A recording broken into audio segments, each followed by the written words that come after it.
Welcome to EDU 119, Intro to Early Childhood Education. My name is Ms. Vick and I am the instructor for this course.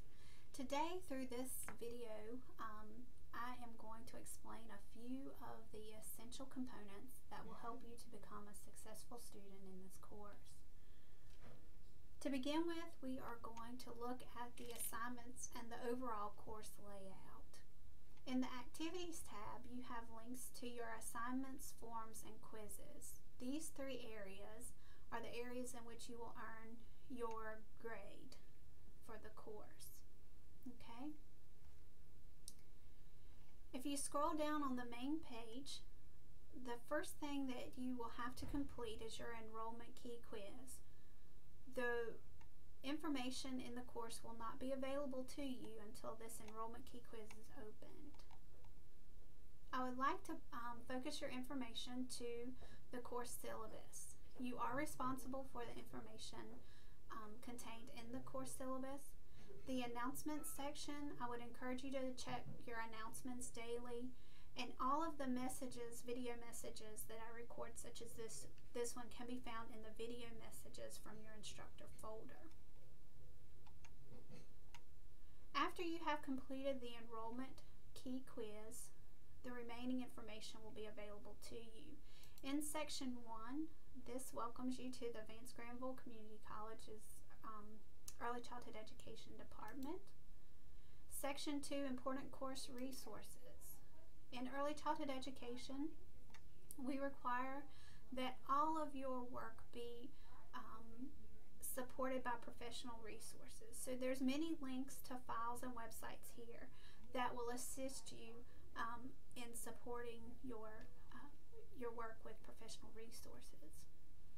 We have a section here, Assistance with Submitting Assignments. This file, Submitting Task Stream Assignments, will go through step by step of how to submit task stream assignments, how to submit a writing assignment in Moodle. This goes step by step of how to submit a writing assignment in Moodle, and discussion forms as well. Discussion form postings, this will give you a better understanding of what we are looking for with your discussion form postings, as well as resources for early childhood and school-age education students, such as the LibGuide service, scholarly journal articles, etc. Okay. So then we get to the content of the course, for which you will be held responsible and your grades will come from. And this first content is, or the first week, is your introduction or orientation to the course. There's a section in each area that's entitled Weekly Task. This first section only contains this first week of school, and it will tell you the things that you must do during this week. Your writing assignments will be listed, as well as any other assignments to be completed. The next section, Historical Views, Early Childhood Over the Years. In this section, you'll see that there are 5 weeks combined in this one section. So your weekly task will state what you need to be focused on for each week. Once you scroll down, you'll find all of your resources, your communications, and assignments. So for example, if we go up and look at week 9-8 through 9-12, complete and submit your personal philosophy assignment in task stream. You'll go down, you'll find your personal philosophy assignment, and you will have begun to work on that the week prior, but you will complete and submit your assignment, and it says in task stream. Okay, so make sure that you are reading the directions for these assessments or assignments carefully. Okay, so this brings me to my next point. How do we find out what the due dates are for various assignments, forms, quizzes? For your assignment due dates, if you click on the shortcut Assignments tab, it will bring up all of the assignments that are due for this semester. Under the due dates column, you will find listed all of the due dates for these assignments. To locate your discussion form assignment due dates, you will have to scroll through the main page of the course for each individual discussion form. So I'm going to close this. So if you scroll down, you will find your discussion form, and it will tell you due date is August 29th. Discussion forms are going to be these 2 message boxes, and it's going to be under the communications label. So you have 3 discussion forms here, all due in October. Okay. The only quizzes that you have this semester are going to be your week 1 introductory quiz, which is due August 22nd, and then the enrollment key quiz, which you would have had to complete in order to have access to this information. Okay.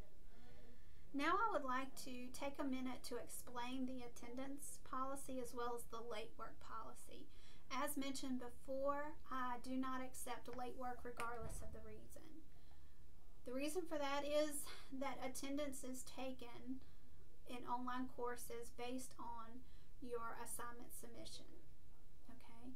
Because I do not accept late work regardless of the reason, it's imperative in order for you to be successful in this course that you are working and planning ahead, because I tell all students it's not if an issue arises, but when an issue arises, especially when we're dependent on technology to get these assignments submitted.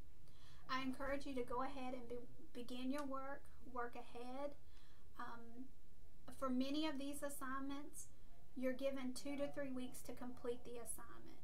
So if you contact me on a Wednesday night and your assignment is due Sunday and you have questions, that leads me to believe that you have just begun to work on your assignment.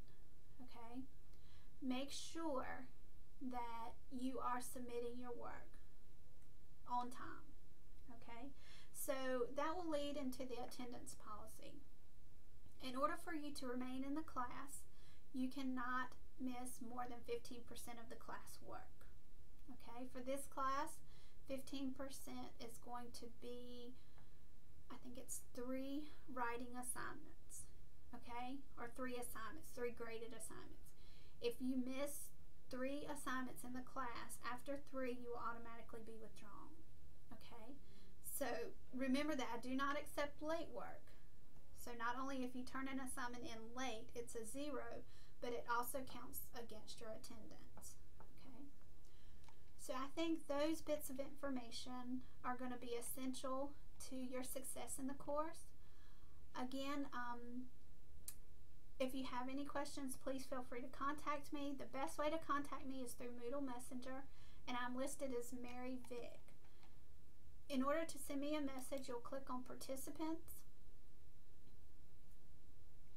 and you will find me listed as Mary Vick. Because I cannot send myself a message, I will show you how this works.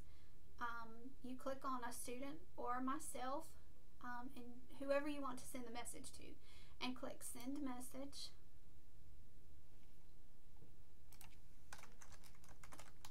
Type your message here, and then do send.